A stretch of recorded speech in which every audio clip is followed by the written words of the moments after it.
Estamos aquí ahora con la delegación Yucatán de la Coalición Nacional de Jubilados y Pensionados.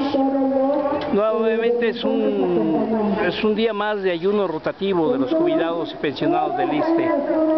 Vamos a ver si podemos hablar porque el sonido de la otra manifestación que está por acá, de la FNAMOP, no sé qué quiere decir eso, pero bueno, están en su derecho de manifestarse, no nos permite hablar muy bien. Vamos a ver si se puede. ¿Cuál es el nombre de usted? Buenas tardes. Buenas tardes, Pedro Quijano Uc. Pedro Quijano Uc. ¿Me lo repite bien? ¿Por qué? Pedro Quijano Uc. Muy bien, sí, lo que pasa, no es que yo no oiga bien, bueno, no oigo bien de todos modos. La cuestión es que se registre bien en el video. Dígame una cosa,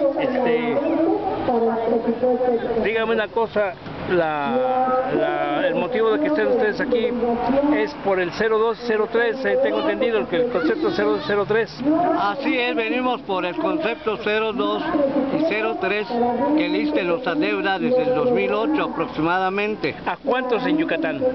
En Yucatán aproximadamente alrededor de 18 a 20 mil jubilados. 18 a 20 mil jubilados pensionados del ISSSTE. Del ISSSTE, sí. Dígame usted qué hacía cuando laboraba. Yo era profesor de primaria. Ah, también profesor de primaria. ¿En dónde? ¿Allá en Yucatán en qué parte? Exactamente en la región poniente del estado, en Celestún, que es una comunidad, y el otro municipio se llama Quinchil.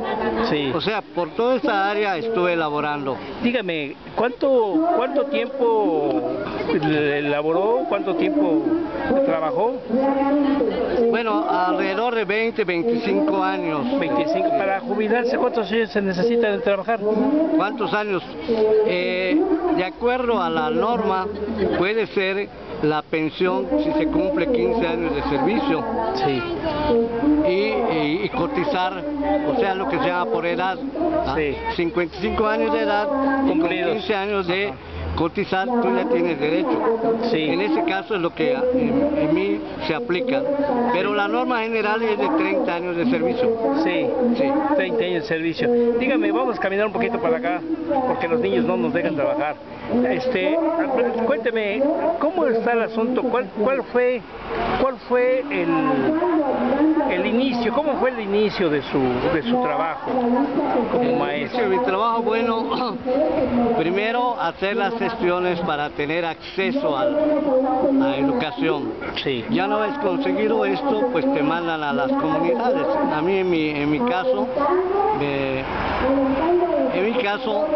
me mandan hacia el oriente, que es la parte del Caribe, por el Cuyo. Es un puerto que se llama el Cuyo.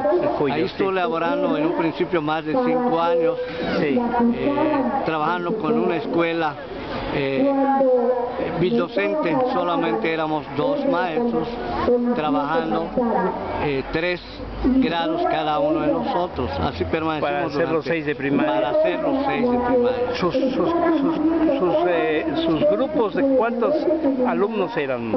En los 3 aproximadamente eran de 70. En los 3 grados, sí. En los 3 grados. Una comunidad totalmente indígena. El idioma era totalmente maya allí con los niños. ¿Se habla maya? Sí, sí, sí. ¡Qué privilegio! Dígame, ¿usted entonces era un maestro bilingüe?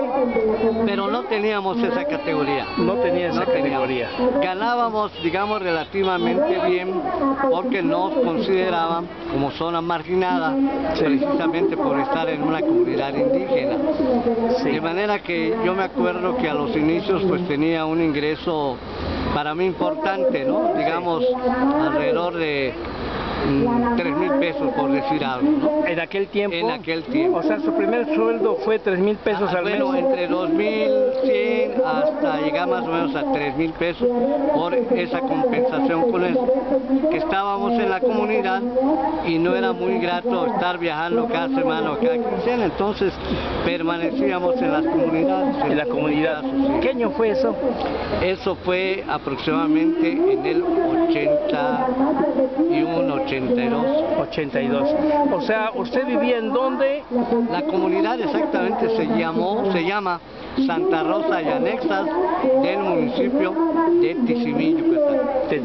Tizimín es una ciudad que tiene alrededor de 85 comisarías, y dentro de esas 85 se encuentra Santa Rosa y anexas.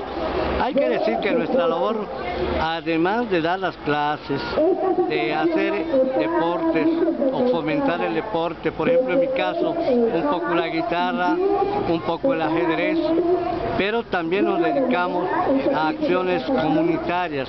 Allí no había agua potable, no había energía eléctrica, no teníamos casa del magisterio. Todo eso lo fuimos logrando con una serie de gestiones con la población. Entonces esa parte pues es lo que nos llena y creo que nos da mayor razón para considerarnos que hemos aportado a este país. Construyendo el país. Construyendo. Dígame una cosa, el primer salón de clases, ¿lo recuerda? ¿Me lo puede describir? Bueno, un salón de clases con bancas que cabían 3 niños o 2. Sí, eran de paredes ya un poco deterioradas las puertas, las ventanas, y que no se pudieron componer en los 3 primeros años. ¿Pared de ladrillo? Era de cemento. De cemento. Sí, ajá, ¿y el techo? 5 también de cemento. Sí. No teníamos ventilación.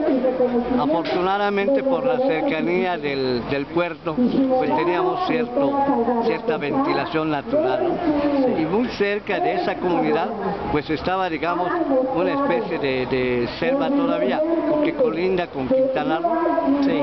Y esa parte fue la parte donde muchos años atrás era la llamada zona maderera, en Cedro, en Caoba, sí, también una parte de la zona chiclera, sí, los chicozapotes que se hacían en esa parte del estado. Pero le comentaba que aproximadamente al 5º o 6º grado es cuando comenzamos a tener eco con las autoridades educativas y nos hacen el remozamiento de la escuela. No nos construyen un aula más, pero nos remozan la escuela. ¿Cuántos salones eran? ¿Cuántos qué? ¿Salones eran? Dos salones. Ay, vale. Sí. No cambió más. ¿Baños? Baños sí, había 2 baños. ¿Pizarrón? Pizarrón teníamos, claro. Sí. A veces nos hacía falta los CICES, pero eso la comunidad nos pudo albergar en comida, sobre todo en seguridad inclusive. ¿Por qué seguridad? Cuénteme. Seguridad en el sentido de que cerca de allá está, digamos, un puerto que se llama El Cuyo. Sí. Es un puerto pesquero. Es un puerto pequeño. Pero era, digamos, normal que llegaran pescadores de otras naciones. Sí. Entonces había incursiones de piratería. Una especie de piratería. Nunca se dio el caso en nuestra comunidad, pero pues era interesante que la propia comunidad nos daba una seguridad en eso. Las autodefensas que ahora se llaman. Bueno, podría llamarse algo así como autodefensa. Esa fue también la razón para que la propia comunidad, al ver que estábamos arraigados allá mismo, al rato ya teníamos que hacer los trabajos de ayudantes en la cuestión, digamos, de la cuestión de justicia en el pueblo. Hay que decir que en este lugar, por ejemplo, no se castigaba, entre comillas, los delitos. Digamos, mentarle la madre al papá por decir algo en estado de embriaguez el hijo, o de robar algunos panales de abejas, ¿no? No se castigaba agarrándolos y llevándolos a la cárcel, sino que era el pueblo, a través de su representación de justicia, quien amonestaba a los que incurrían en algún delito, y ahí se dirimía. Incluso podían estar otras personas escuchando el juicio, y allá los maestros participábamos para dar nuestro punto de vista. Los casos más graves que yo vi fue cuando a los muchachos les hacían hacer fajinas en la plaza, hacer la limpieza, y esto era un agravio para ellos. Les dolía mucho porque pasaban las muchachas y ellos, es una vergüenza estar haciendo ese trabajo. De manera que ese tipo de castigo era, digamos, suficiente para reivindicarse ante la propia comunidad. Qué barbaridad. Entonces son hechos que me parece que retoman pues la tradición, los usos y costumbres de nuestros pueblos indígenas.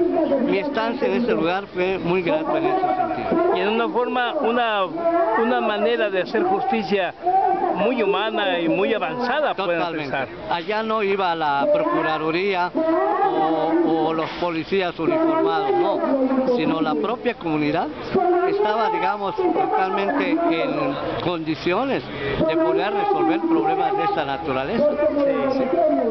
Porque a veces, por ejemplo, el robo de panales de abejas no era exactamente para lucrar en sí, sino porque a veces uno de los hijos tenía problemas de enfermedad y había que salir de alguna manera del problema. Entonces, lo más fácil, entre comillas, pues era apropiarse de lo ajeno, pero ya después él no podía, le faltó el cálculo y ya no podía devolver, ya se convertía en un delito, pero estas cosas teníamos que conversarlo así con un sentido un gran sentido humano para poderle darle una solución también justa.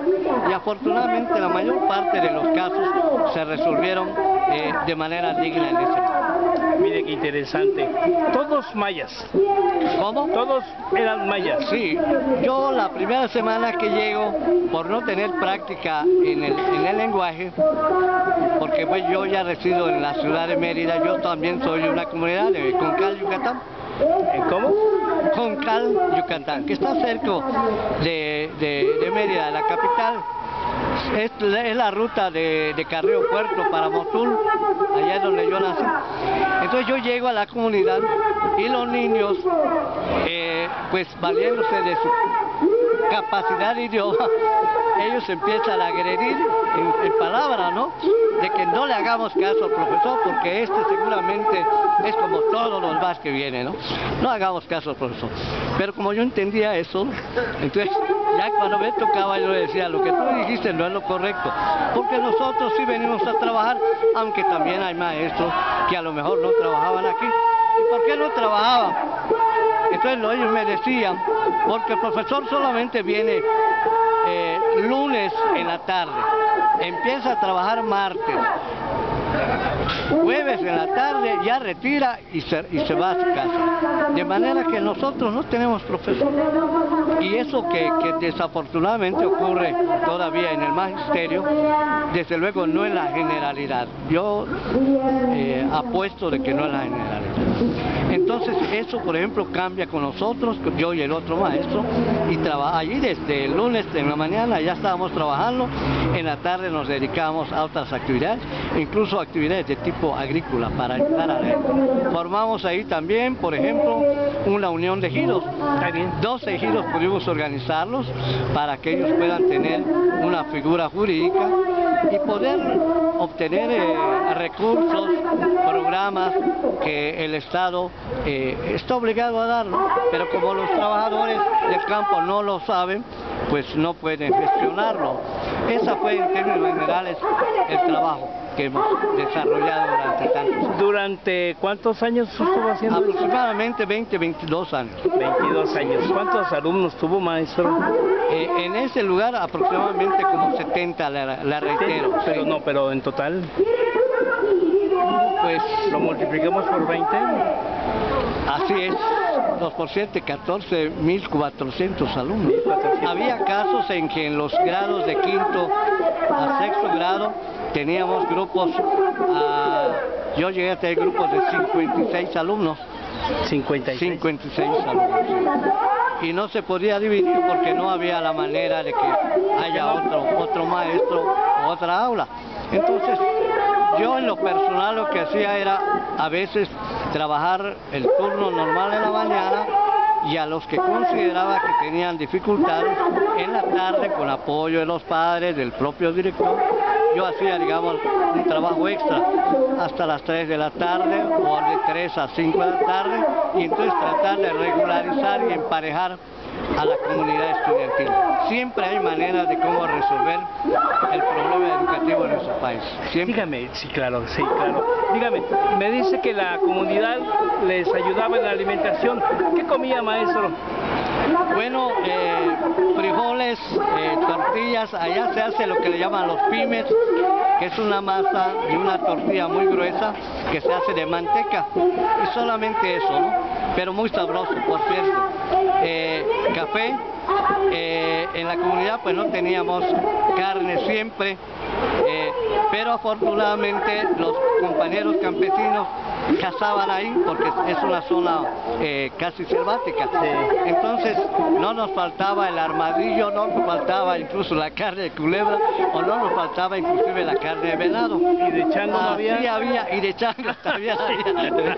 Así es que había una compensación en ese sentido. Había proteína animal. Así es, animal. Muy bien. Y mucho vegetal, muchas cosas. Por ejemplo, cítricos. Cítricos estaban tiradas la fruta en el suelo porque los pobladores no sabían las virtudes que contiene este cítrico. Nosotros hacemos talleres, hacemos información, y al rato ellos era ya un orgullo de que casi en todas las casas ya consumían sus juguitos de limón, por ejemplo, o de cajera, o de naranja dulce. ¿Cajera o incluso cajera. Es una especie de naranja, pero no es agria ni es dulce, es una combinación que es muy sabrosa. Y ellos eso incluso ayudó para que había niños que llegaban a veces a la escuela con problemas de respiración, de tosecita, con una buena dosis en ayunas, que les decíamos que tomaran su limoncito. Muchos de esos niños, la verdad, al menos yo veía que como cerca de un mes ya habían superado sus problemas de salud, de respiración y de tosecita. Sí. Dígame, ¿cuánto le pagó el Estado a usted en esos 20 años de trabajo? ¿Se puede usted saber un cálculo más o menos? Pues quizás unos 10 millones. No. Quizás unos 2 millones de pesos. 2 millones. Aproximadamente. ¿Cuánto tiempo tiene de jubilado, maestro? Ya tengo 6 años. 6 años. ¿Cuánto percibe de jubilación? Actualmente tengo una percepción de 8,000 pesos. 8,000 pesos. ¿Le alcanza?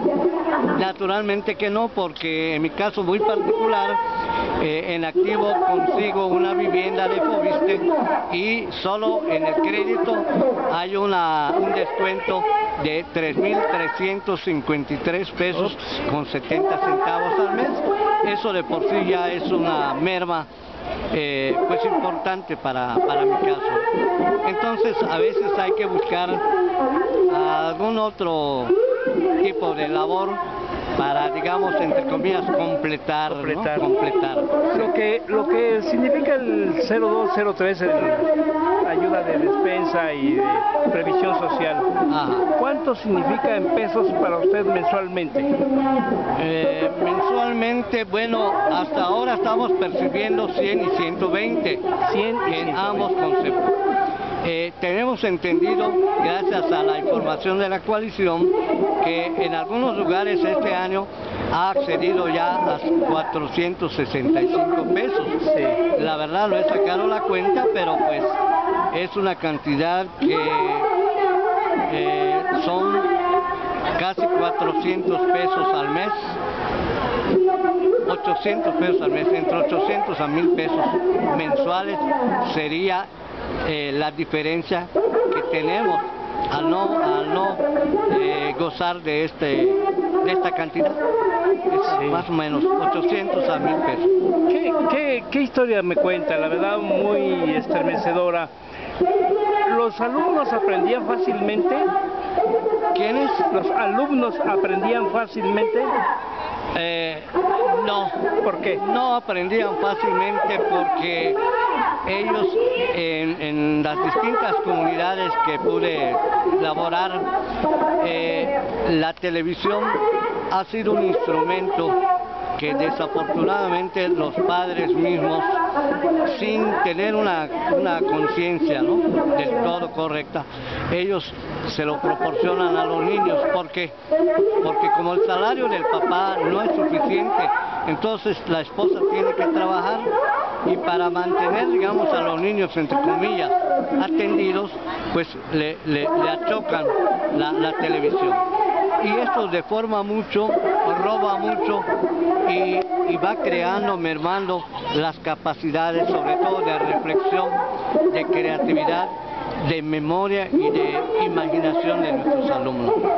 Hoy aprenden, por decir, las tablas del 7 y del 9, por decir algo, aprenden a resolver las operaciones básicas con estas dos tablitas.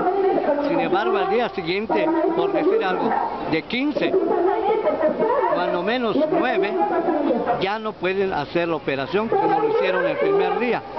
Entonces eso es un problema, porque además ellos utilizan la calculadora y no recurren a su memoria, no le ven la importancia. No oxigenan el cerebro. Así es.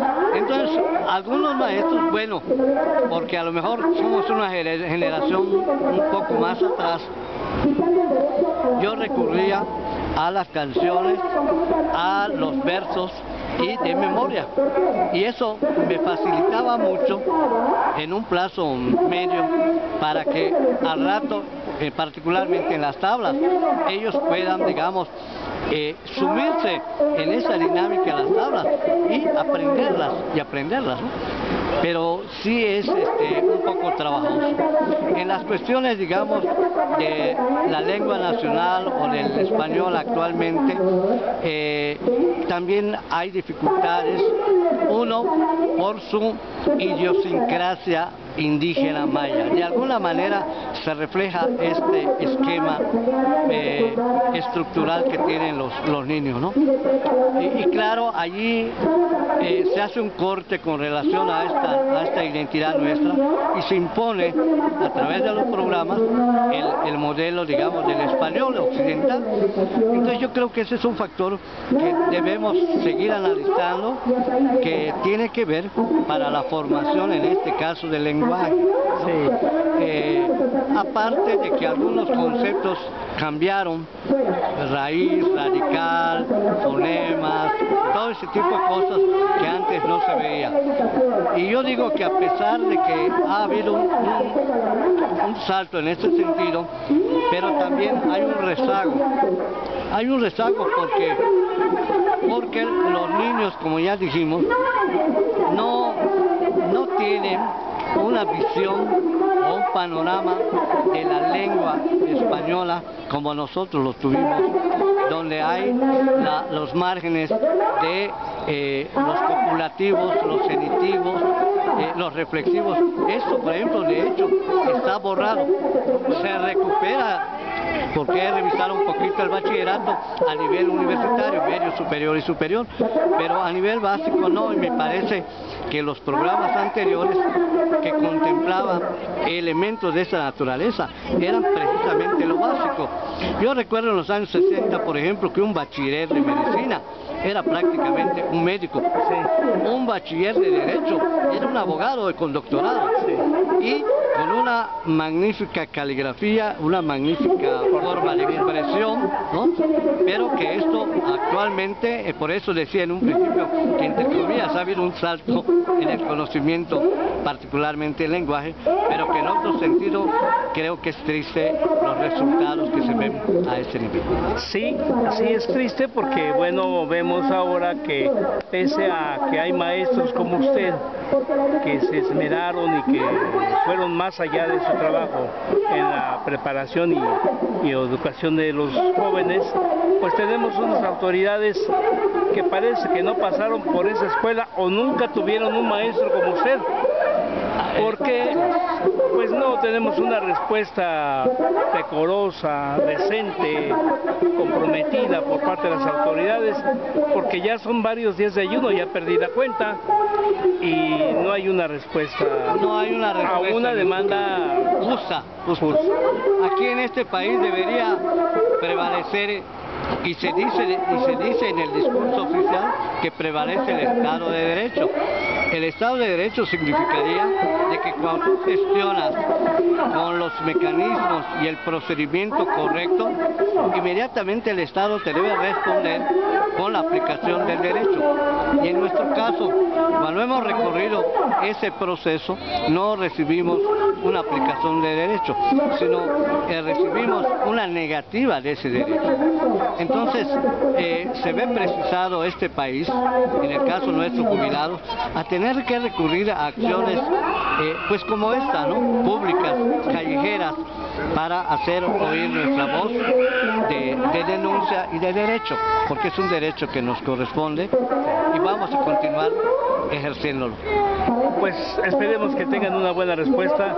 No va a ser pronto, me imagino, pero espero que la constancia de estos ayunos haya hecho como una gota a hacer perforar la conciencia de las autoridades. Pues igual nosotros, por eso mismo estamos con ese ánimo, nosotros de Mérida, de Yucatán y de algunas comunidades de Yucatán, pues venimos aquí, nos cuesta trabajo económicamente, pero venimos con un gran ánimo de justicia. Claro, pues ojalá. Muchas gracias, muy amable.